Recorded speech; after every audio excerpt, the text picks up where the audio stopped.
I'm Jamie Lawson. I'm Mychell Lawson. And this is Gidget Lawson right here. I'm not. And this is Gidget Lawson. We don't want to forget Gidget.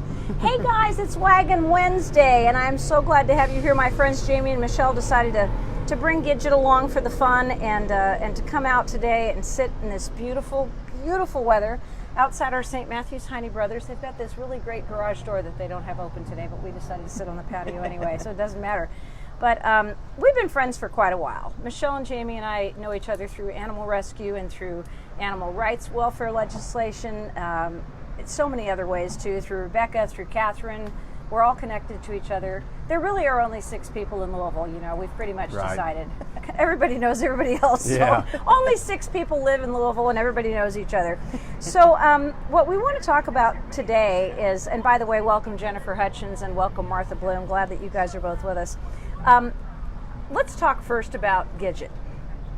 You guys do a lot of Beagle rescue. Yep. And she is a precious little tiny mixture of something. What do you think she is? Some people would call her a pocket beagle. We had a vet tell us that they breed them really small like this so they can get into the holes. Pocket beagle. Yep. And but we've also been told that she might be a Cheagle, which is a Chihuahua Beagle mix. She's also known as the Flying Nun because her ears go out like the Flying Nun. I see the Chihuahua in her face, actually. Mm-hmm. I would agree with that. She kind of does have a Chihuahua face a little bit. And we fostered her and her 3 puppies in February 2014. And she's one of those miracle mamas. Her puppies are between 35 and 45 pounds each as adults. Holy smokes. And they look like full-blown blue heelers, Australian cattle dogs. They don't look like they have Beagle in them at all. And, so what was Daddy, do you think? I guess Daddy was Jamie, yep. She's a perfect size. Yeah, yes she is. She's very easy to take care of. She's low maintenance, definitely for Beagle. And you know, you just kind of pick her up, take her with you wherever you want to take her. That's the benefit for her. She gets to go to a lot of places with us because she's easy. So little and easy. Yeah. She's absolutely precious, and I just love the fact that she was able to come with us today. Craig Hiley, welcome. Glad that you're with us today. The 3 of us had a very exciting weekend with the help of a couple of other folks. Didn't turn out the way we would have liked to have turned out, but it started out on Friday when we had a dog. And of course, whenever anything happens on Facebook relating to a dog, we are some of the people who are most frequently and quickly tagged because people know that we work in rescue of some sort. So somebody tagged us and said there was a dog on the expressway, 64 in Grinstead, and running around, almost causing accidents, almost getting hit. And can we help? So a group of people descended. I call us the apex rescuers because we're kind of at the top of the rescue chain where we've got really good numbers to get a hold of people, and we can get people together, and we can, you know, get dogs into rescues quickly. And so we all showed up, and we spent a good deal of time this weekend chasing and then calling the queen of trapping, Rita O'Hearn-Smith, out to trap the dog that was running loose. And unfortunately, at the end of the day on Sunday, the dog was hit and killed on 64, which just tore us all apart. Yeah, that was rough. And we were the 3 who took his last trip with him from the expressway into the back of my car, and he went to LMAS. And there are some other circumstances surrounding this dog's death that are being looked into, but this is not the end of that story, I guarantee you. But you know, there are such good things about doing dog rescue, and then there are things like this that just tear you to pieces. Oh yeah, it's rough. You know, you try not to get your hopes up because it's no guarantee. Anytime you're trying to help a dog, there's no guarantee. You try not to get your hopes up. But I was already imagining that dog being part of someone's family and getting belly rubs and treats and car rides, and it's hard not to imagine that. You know, you want that for all of them, and unfortunately, this one didn't turn out that way. Well, and we were up in those woods, which is where you got that spider bite, I imagine, and where you got your spider bites.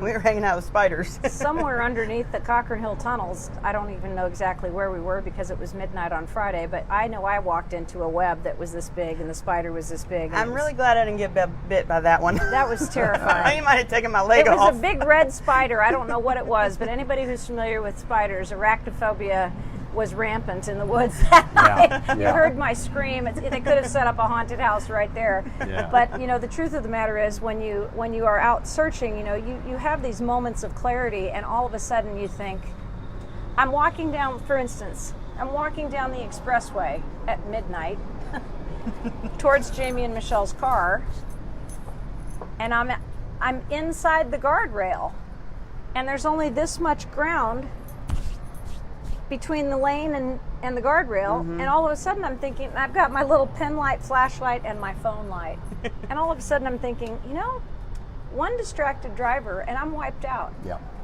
One distracted driver and you're rear-ended. Yeah. So there's got to be some common sense associated, although most people would not say that common sense and Tara Bassett go together when there's a dog on the loose, or any of the rest of us, actually.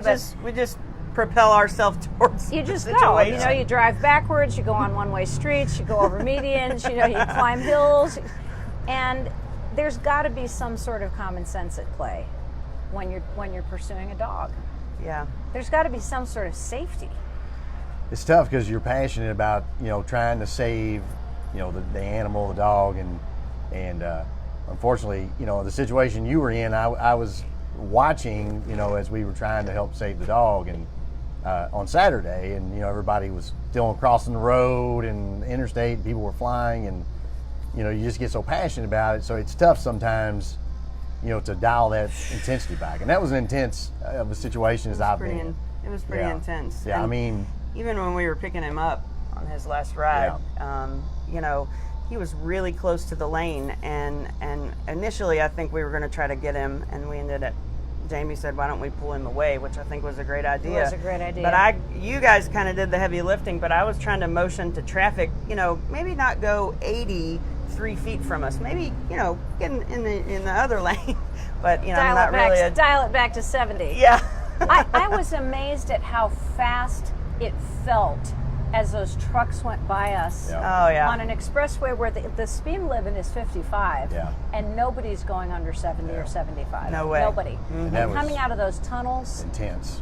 it was. Yeah. And it's like kind of like they described it. I haven't been there, but being on the infield at the Indianapolis Motor Speedway and hearing those cars go by at 250 miles an hour, that's what it felt like to me. And I told Michelle, and I know it's kind of an exaggeration, but at some time, you know, walking around that area, all the stuff that was going on, you know, all the garbage and things around in the area, it's just so rough. You almost had this, like, you know, and it's like a mental fog from being in that environment, and how that dog landed there and stayed there, and I think that probably had a big, you know, reason why it was so scared to come to us. It was an intense area. Yeah, and like you said, I think that it's something I told her, you know, looking back after the fact, there's things that I thought about, like you're always told to, you know, lay down when you see a dog, you know, lay down, maybe act like you're crying, you know, set in a, you know, not a non-threatening position. And looking back now, you know, at the time I was thinking, if I could jump this fence, maybe I could jump and grab the dog. And Instead of chasing it. Yeah, instead of chasing it. And even though I think, in the situation we were in, we all did the best we could do. And, but yeah, I mean, maybe getting some mental preparedness for that kind of thing, so if it happens again, you know, you're better prepared to think, okay, next time we're going to do this. It wasn't super great terrain for that kind of stuff. I mean, it was, everywhere we were was like 20 foot of space in this direction, but nothing on the other three sides. You know what I mean? A lot of it was, you only have one, and if the dog's running from you, it's not going to do you good to lay down, you know? Right. And if they can't see you. Well, Cheryl Smith and I came out of the woods. You're talking to us on the phone. Jamie's down the road a little bit, and three of us are standing on an expressway with, you know, 4 lanes of traffic and a median in front of us, and we're all going, don't chase the dog, don't chase the dog, but you know, we're all chasing the dog because we're standing there. Even if we're not physically running after the dog, we're still there. And of course, you know, off he goes under the expressway. And you know, the part that was so frustrating to me is that he made it back and forth across that expressway multiple times. And this is where we're going with, you know, what's going to be, you know, looked into a little bit more as how this dog didn't make it across the expressway the last time. And that's why we're looking for video footage of anybody who lives near Grinstead and 64. If you happen to live up on a hill and you've got your cameras pointed at, what Thunder over Louisville, you've got a camera set up, and you happen to be seeing the expressway that's, camera, Ring doorbell cameras, whatever. We'd like to see it. I'd love to see that video of Sunday, probably from 6 o'clock in the morning on. We had a call from a young man. I went back through all the strings of Facebook, and of course this was widely shared. Facebook, Nextdoor, Instagram and Twitter posts. And I found a young man who had actually braked for the dog at 4 o'clock in the morning on his way home from work. Yeah. And he said at that point the dog was limping. Yeah. So something had happened at that point that the dog was limping, and maybe that slowed his progress in making another dash across the road. But I think one of the things that would be helpful, just to kind of outline from the beginning, and I'm going to let you do this, Mychell, because you have such a great way, a great demeanor of telling people Thank you. how to do things without sounding like you're ordering them around. Well. I always sound like I'm telling somebody what to do, and I don't mean to, but I'm just really direct, and you're more of a Southern belle than I am. So tell people, what happens when you lose a dog? What's the first thing that you should do? Well, you should definitely call the shelter. I mean, I can't think of a list straight in front of me, but you should call your county shelter. And in Louisville, it's LMAS, Louisville Metro Animal Services, and just report that you've lost a dog. Because a lot of times when people find a dog, they either take it there or they call and let them know, hey, I found this dog. So Metro is probably the most likely of anyone to know about a found dog first. So the first thing is to call them. I would suggest putting up flyers everywhere in the vicinity, every corner, but people make the mistake of making really detailed flyers. Right. And we just need very simple flyers. You need a very clear picture. Lost dog. Or found dog.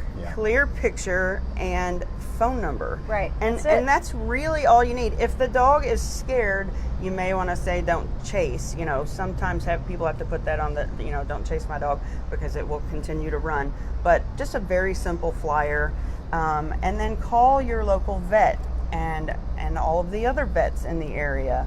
I actually we know someone who lost a dog, Lucy. And we were calling all of the local businesses in the area. Yep. I was going door to door to every business trying to find this dog and let them know, if you see this dog, there is a place for it. Because a lot of times when you see a stray dog, you don't know if someone's looking for it. Of course, you and I automatically propel ourselves towards the dog, but some people think no one's looking for that dog automatically. And Also, the vet may recognize the dog as a patient if it's a local vet. Yes. So. Well, and of course, one of the most important things to do, and remember that, in addition to calling Metro Animal Services, which is 473-PETS, 473-PETS is the number to dial. And actually now, we are grateful to say that Director Ozzie Gibson has ACOs answering a cell phone in certain off hours. So if you're not getting an answer when you call during business hours at the front desk, it'll roll over, and then the next option is to call Metro Safe, not Metro Call, but Metro Safe at 574-2111. But 473-PETS is the number to call. The second thing I would say is immediately post a picture on your Facebook and ask everybody to share Absolutely. it. If you have Nextdoor, that has become a go-to. It has. And it's really helpful, because then it lets you get to know people. I'm a block watch captain in my neighborhood, and we're asking people to submit pictures of their pets in addition to themselves for our records, so that we can go, oh my God, look, there's Gidget. She belongs to Jamie and Mychell. Let's get her home quickly without having to take her to the kennels or anything else. So, I would like to say about the post for Facebook. There's a couple key elements. You said be sure and post a picture up there. You need to make the post public.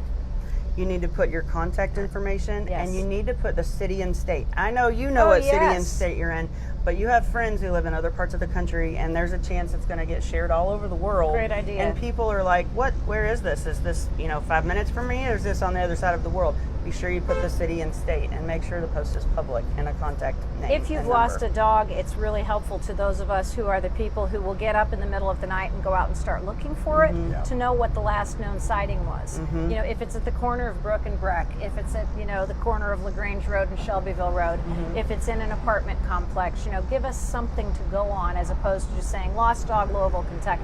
Right. You know, and if it has anything that's identifying, if it has a special kind of, you know, feature, if it's wearing a collar, if it's wearing a tag, if you know if it's chipped.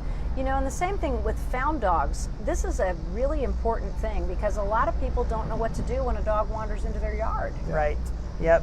Found dog, the first thing you do is check if they have a microchip. Please keep the dog safe until there's somewhere else for it to go or until the owner's found. And same thing, call Metro. Let Please them know. never assume that if a dog is walking alone without an owner, that it's just going to go home. And never Please assume don't assume that. Never assume that it doesn't have an owner either.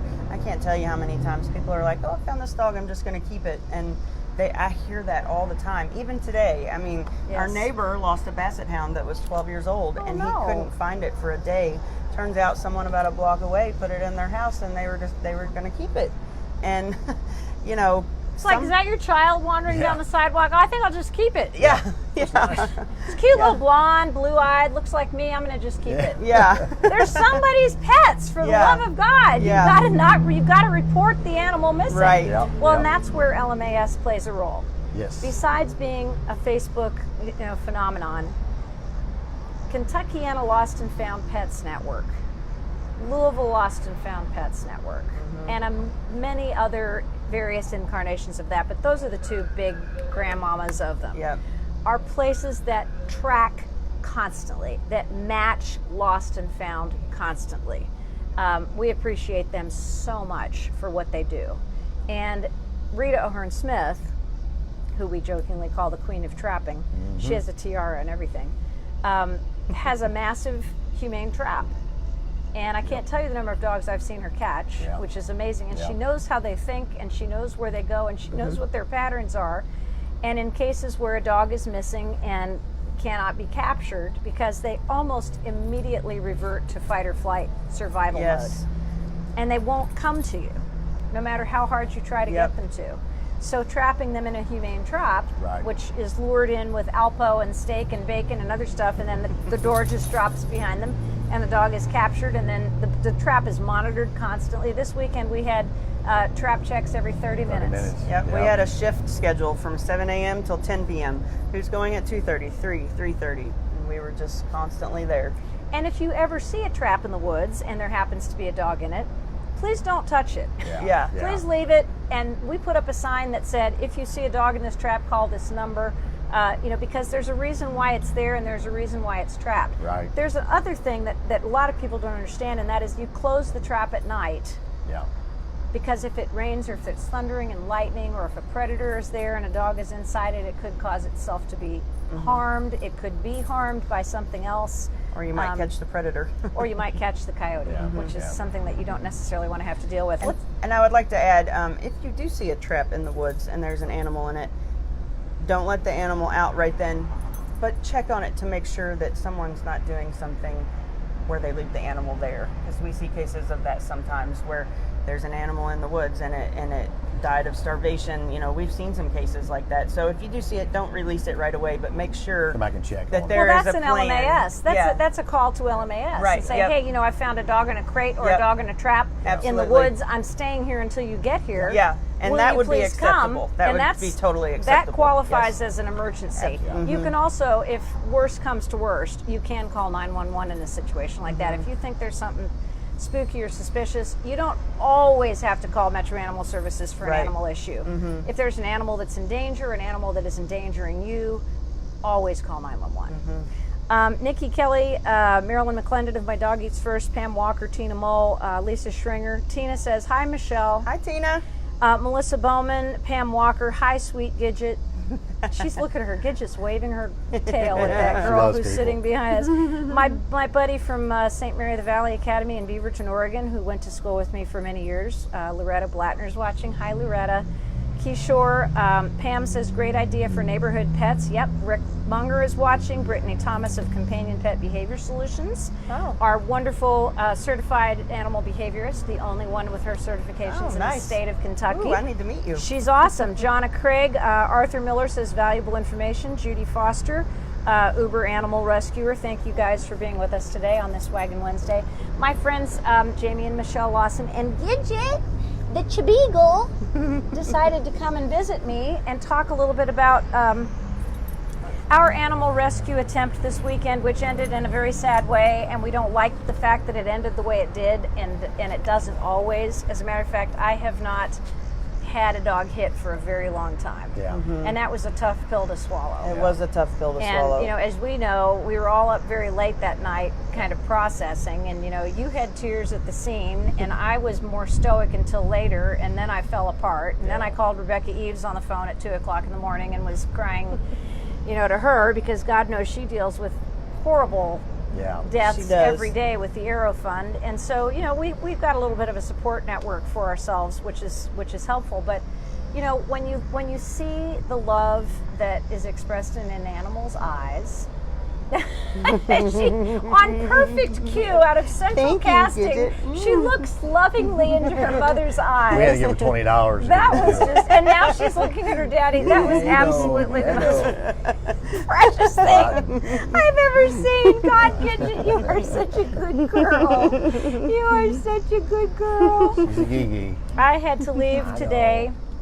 I had to leave. I'm leaving Bridgehaven Mental Health Services, where I have worked for 4 years, working with people with severe and persistent mental illness. And one of my favorite things about going to work every day is Artie Ortega's dog, Sawyer, who is our pet therapist. Oh. And she is a golden doodle. Yeah. And an amazing little puppy, and she was donated to us and has been the most extraordinary worker.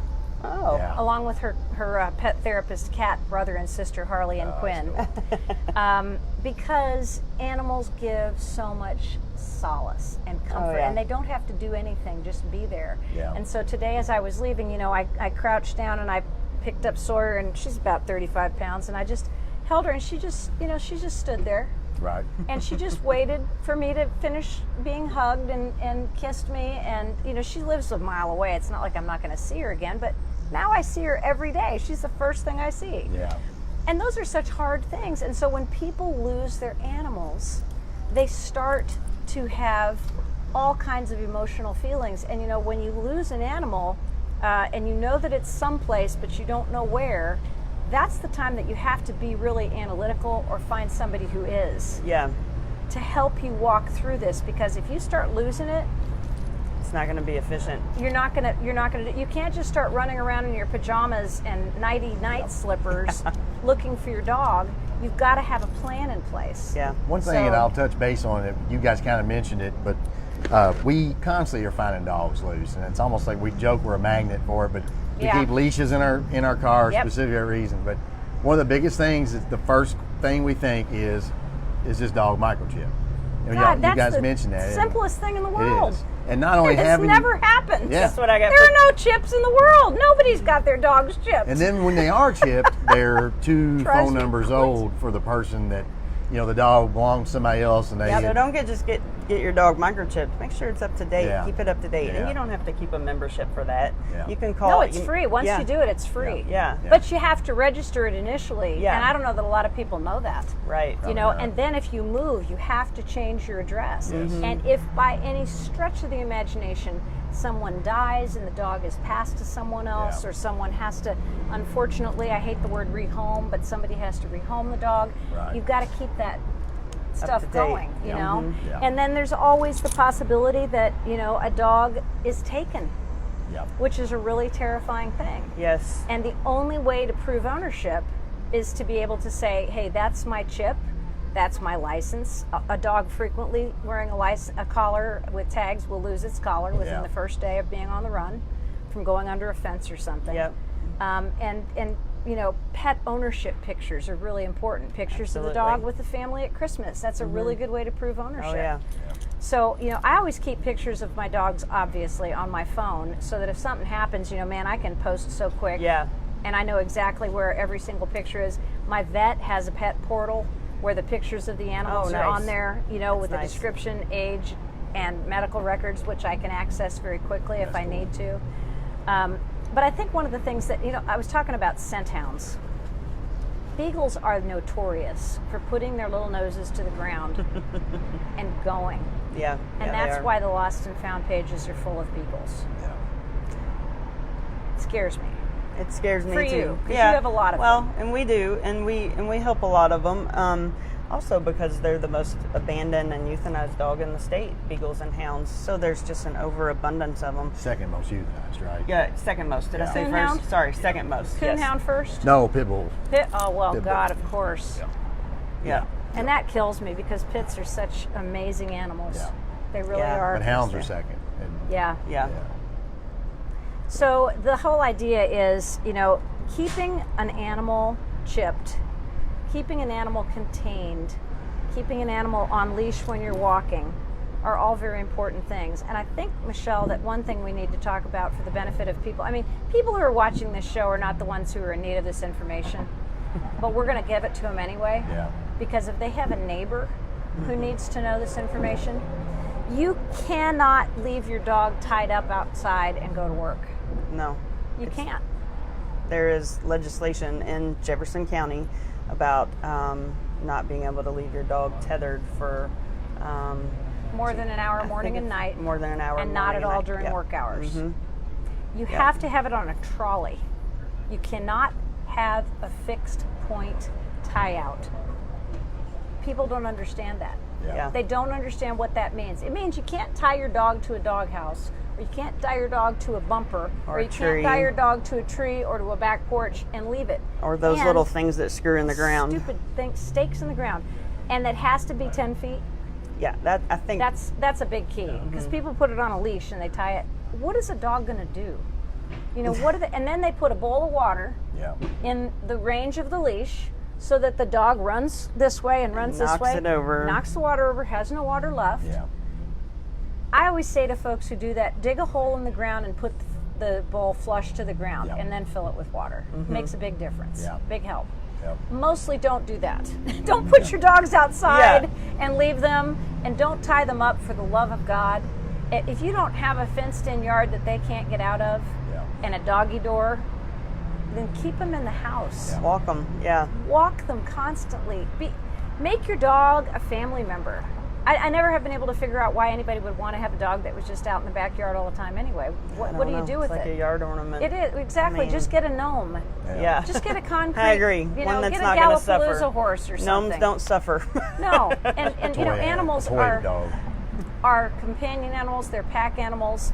They need to be with people and other animals. Yeah. They're not destined to be, and that's why I think a lot of behavioral issues result. From Yeah. dogs that have been chained. Yeah. Yep. There's studies that show dogs that spend their life chained up, they're harder to train, or they emotionally they don't do well, and so it's not a good way to have anybody would want to. And it's funny because we rescued a dog one time, and the guy that adopted the dog, had a collar on the dog, had a collar on real tight.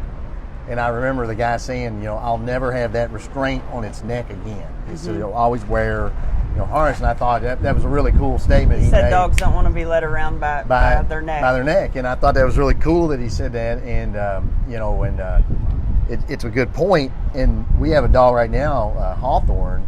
He's an who's Aerofund dog. hospice And guy. when we got him, he had a permanent scar in multiple spots around his neck where he had wore for years some kind of a leash. Prong collar. Yeah. So tight that it just rubbed all the skin off his neck. And He's about 15, Yeah, and we poor don't guy. know what his life was. We don't know if he was tied to a tree or if he was in one of those hutches his whole life, but Yeah. it doesn't seem like his back legs are fully developed because he kind of walks with them bent. And I don't know if the hutch wasn't tall enough or maybe his chain was short. I'm not sure, but he's had a really hard life, and he gets babied at our house now. And all the we hair's love grown him. back. Yeah, all the hair's grown back, even though he had an ingrown collar. And he romps around like a bronco when we get home.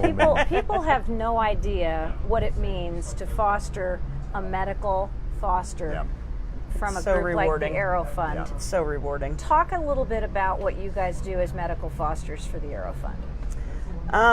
So those cases We're that talking about you, Rebecca, just in case. Hi, Rebecca. Just in case you didn't know. Hey, Joy Estes just tuned in. Hey, Uh-oh. Joy. Hey, Kip. Hey, Sonny. Hey, Sonny, we appreciate all you do, too. Thank you. Those cases that end up getting thousands of shares because they're so astronomically bad that it's just unbelievable. Number one, that anyone would do an animal that way. Number two, that the animal has survived this long. Yes, that it has made it through that. And they're so tough and resilient, and they bounce back in ways that I question if humans could ever make it through similar circumstances.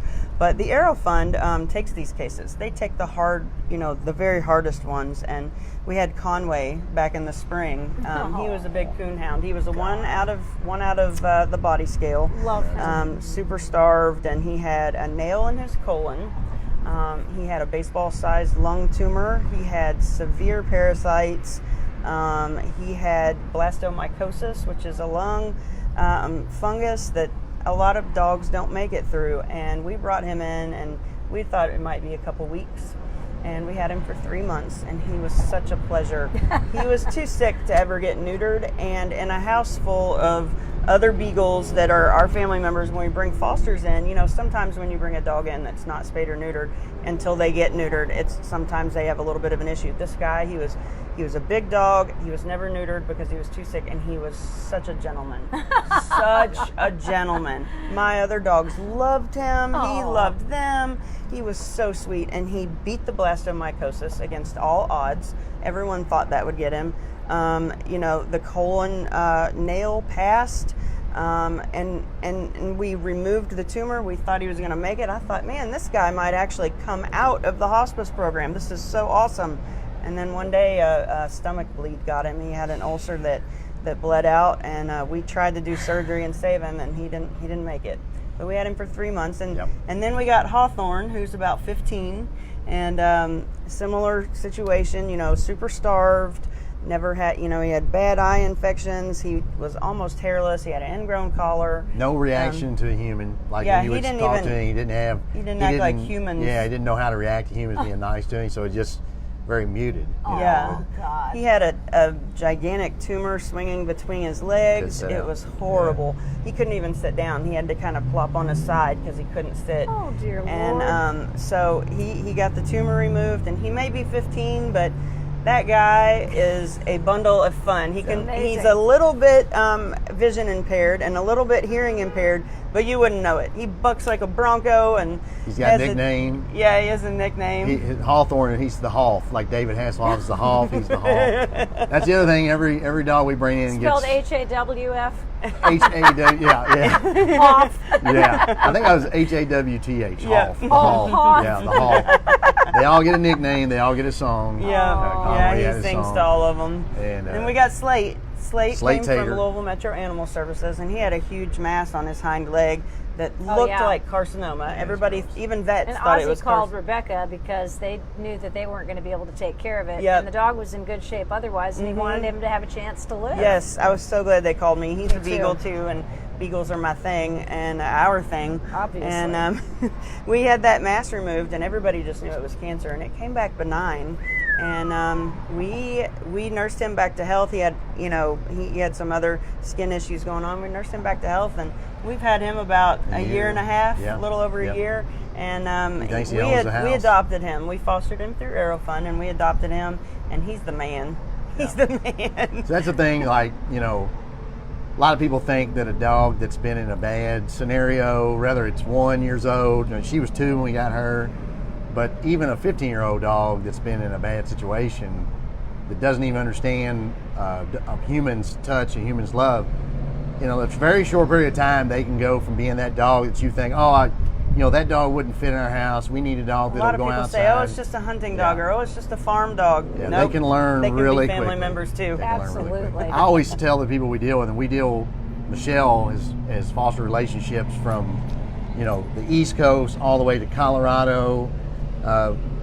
Thanks to social media, really, she's made a lot of friends, but we've sent dogs all over the United States. And I always say we get a lot of these dogs from out in the country, and they come in and they're they've just been outside and they're filthy dirty. They've been in a kennel for months. And I tell her that, it's almost like that first bath you give them. It's not, it sounds cliche, but you can almost wash all that off of them. Their whole demeanor changes. It's like a baptism. It is. It really is. It's kind of like a baptism. Come to the world, Yep. You're safe now, Yep. which is the coolest thing. It is cool. Jamie and Mychell Lawson are Uber rescuers, and they work a lot with the Aero Fund and with their own Beagle rescue groups and Hound rescue groups. Mychell does a lot of work, and so does Jamie, actually, on legislation for animal welfare. And I know you're very involved with Catherine Callahan of Humane Society of the United States, and you work with Rebecca at the Aero Fund, and you're just everywhere. But you also actually do work that brings you an income. Hard as that may seem to believe after hearing what you've just described, but what is it that you guys do professionally? We run the Louisville office for Air Mechanical Sales, which is an HVAC rep. We represent manufacturers, and we sell equipment for industrial and commercial use. Contractors, and we're very lucky. Yes, because it's a small company, and the owners are based out of Lexington. They love animals. They know that we're freaks and weirdos about it. They support us. They've supported, not only in work, but they support, us doing the things it takes to help animals. And so I've been there 20 years. I think Michelle's been there close to 10, 13, 12 years. Yep. Yeah. They let me off to go to conconferences and chase dogs or chase loose. dogs. Yeah.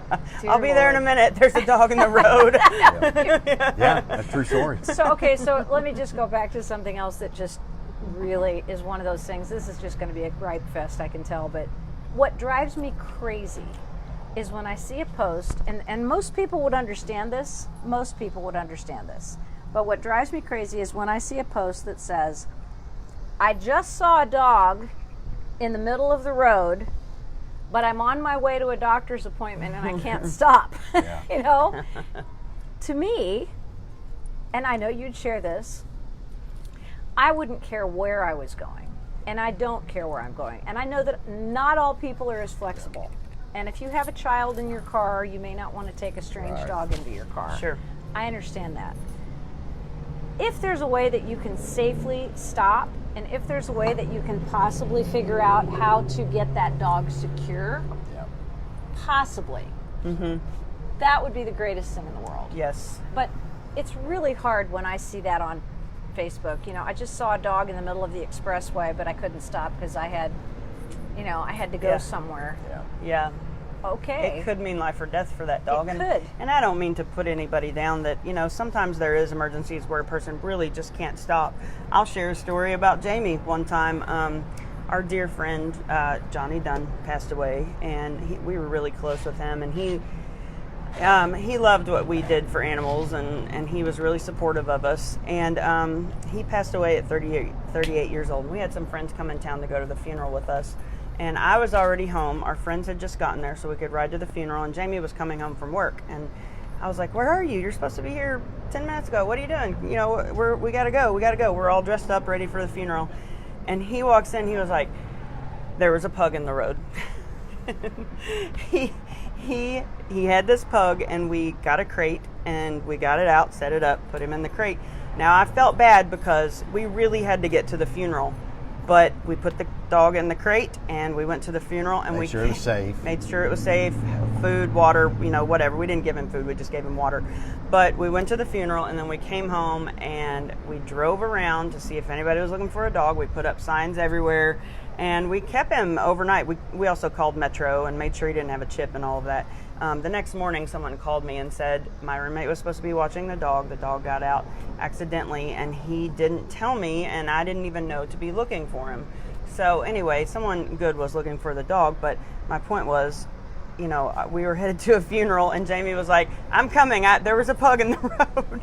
And there's always this statement, there was this dog. Yeah. There was this dog. You're right. And you know what? It was not any kind of discount to our friend Johnny. He would have loved that he would have been out there chasing Yes, the dog. Yes, he would have loved that we made sure that the dog was okay. Well, Hannah Truxell, our dear friend, just said, Hi, Hannah. I have been late to work many a time and arrive drenched in sweat trying to catch a dog. That's why she got a remote work from home job. That's a very good thing, too. Yeah. Brenda Davison is with us. Bunny Zeller from the Animal Care Society. Hi, Bunny. Bunny, we have to thank you because I have a friend who is a member at Bridgehaven, has been sitting with a man who's been dying, and he's very close to the end, and this girl is so compassionate and caring so much about his 3 dogs and his 2 cats that she called on me and asked me if I could help her find homes for them. Yeah. Bunny, thank God, is taking 3 of the little dogs. Oh, thank you, Bunny. And we appreciate her so much. And Katie's Promise is taking the 2 cats. We appreciate them so much. Susie Bright, thank you for making that happen. So, you know, I think that's something else we should probably just talk on really quickly. The whole process of rehoming. Yeah. The whole process of having to have a dog whose owner has died, gone to assisted living, gone to a nursing home. There's a whole level of hell for people who say, I'm moving to an apartment that doesn't take animals and I have to rehome my dog. I'm sorry. Don't go to that apartment. That's all I can say. There are many places that you can live that take animals. Yeah. So see, there I go, sounding like a complete bitch again, but that's okay. So talk a little bit about what we have to do when we do have this situation where somebody's dying, they're leaving behind animals, they need to be rehomed. You don't always have to automatically default to taking it to Louisville Metro Animal Services. Right. And I'm sure that they would appreciate it if we didn't default to that, if we tried to do a little work on our own and got into other rescues, because there are many to choose from. The problem is they're all full of pit bulls for the most part. So. Well, I would say first and foremost, planning on behalf of the individual that currently has the animals. You know, we do planning for our family members so they don't have to worry about things if something happens to us. We need to do the same thing for our furry family members in case something happens to us. Lay out a plan, you know, put somebody in charge. You know, this is what I hope to happen. I mean, you know, some people even leave some money for their dogs so that whoever has to take care of them afterwards has some money to make sure they get what they need. You know, probably first and foremost, the most important thing you can do is lay out a plan. And then, you know, there's a lot of choices, but I'm with you. You don't have to think, oh, the dog has to go to the shelter, you know. Well, I am one of those people who has my dogs in my will. Us too. My best friend is, you know, the executor, and she is going to be in charge of the dogs, and there is money set aside for those animals, and that's whatever dogs I predecease, you know.